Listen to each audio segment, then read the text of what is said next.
آیا تا به حال به فکر مهاجرت به دبی یا ابوظبی برای شروعی جدید بوده‌اید؟ امارات متحده عربی به عنوان بهشتی از مدرنیته دیده می شود. همه آن نورهای زیبایی که مانند وعده‌هایی در تاریکی می درخشند. یا گزارش‌هایی مبنی بر اینکه دبی مدرن، امن و پر از فرصت است. اما اگر به شما بگویم که پشت این روشنایی تاریکی‌ای وجود دارد که کمتر کسی از آن خبر دارد، چه؟ واقعیتی که هزاران ایرانی با آن روبرو هستند. بدون هیچ صدایی، بدون هیچ حقی، بدون هیچ راه برگشتی. بدون دانستن این موضوع، این سفر را آغاز نکنید. امروز، آنچه را که هیچ کس در مورد زندگی در امارات متحده عربی به عنوان یک پناهنده ایرانی به شما نگفته است، کشف خواهید کرد. عاشق امارات شدن آسان است. معماری آینده انگر، خیابان‌های امن، مالیات بر درآمد صفر و نزدیکی به ایران. برای بسیاری از ایرانی‌ها، با توجه به حضور قوی فرهنگ فارسی، این کشور مقصد ایدئالی است. اما یک روی تاریک هم وجود دارد. سیستم امارات متحده عربی برای استقبال از پناهندگان طراحی نشده است. پناهندگی به ندرت اعطا می شود و این کشور سیاست روشنی برای پناهندگان ندارد. بسیاری از مهاجران در وضعیت نامنظمی قرار می گیرند، بدون مدارک، بدون دسترسی به مراقبت‌های بهداشتی یا آموزش که با توجه به هزینه‌های بسیار بالای زندگی بسیار گران هستند. بسیاری با ویزای توریستی یا کاری وارد می شوند. اما اگر شغل خود را از دست بدهید چه؟ ممکن است فقط 30 روز فرصت داشته باشید تا کشور را ترک کنید. و بعد چه؟ خطر اخراج. صحبت از هزینه‌های زندگی شد. دبی ارزان نیست. یک آپارتمان ساده معادل حقوق یک ماه کامل هزینه دارد. و در مورد کار چطور؟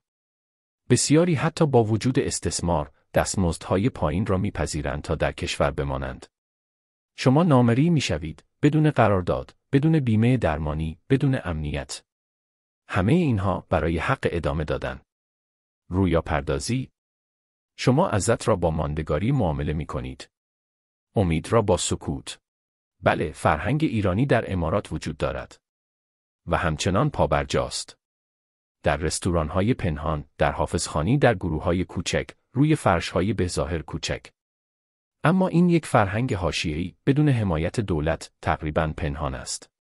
تحمل می شود، نه جشن گرفته می شود. مهمانی‌ها مجاز هستند، تا زمانی که آرام باشند.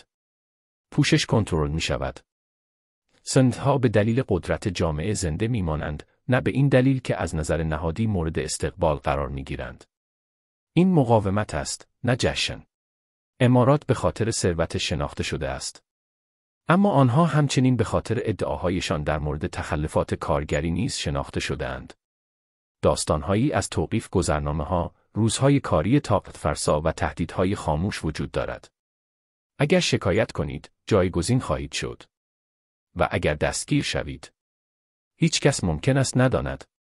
زیرا در امارات خارجی بودن همیشه موقتی است. حتی اگر 20 سال در آنجا زندگی کرده باشید.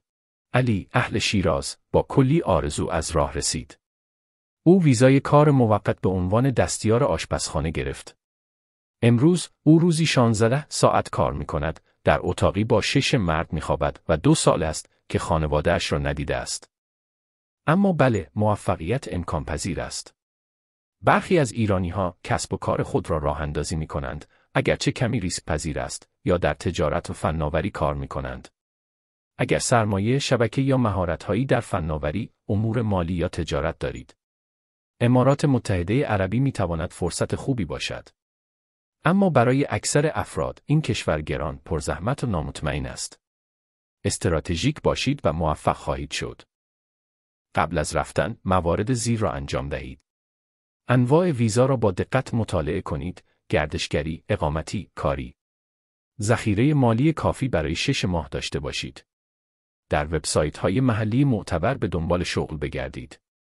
به یک گروه ایرانی در دبی به صورت آنلاین بپیوندید. تا حد امکان انگلیسی و عربی یاد بگیرید. از سفر خود ناامید نشوید، فقط آن را به خوبی برنامه ریزی کنید. با این حال، فکر می‌کنید امارات متحده عربی برای شما مناسب نیست. گزینه‌های دیگری هم وجود دارد. اگر می‌خواهید ویدیویی مانند این در مورد کشور دیگری ببینید، در قسمت نظرات به من اطلاع دهید. من اینجا نیستم که شما را بترسانم. من اینجا هستم تا از شما محافظت کنم. چون اگر ایرانی هستید، به اندازه کافی سختی کشیده اید.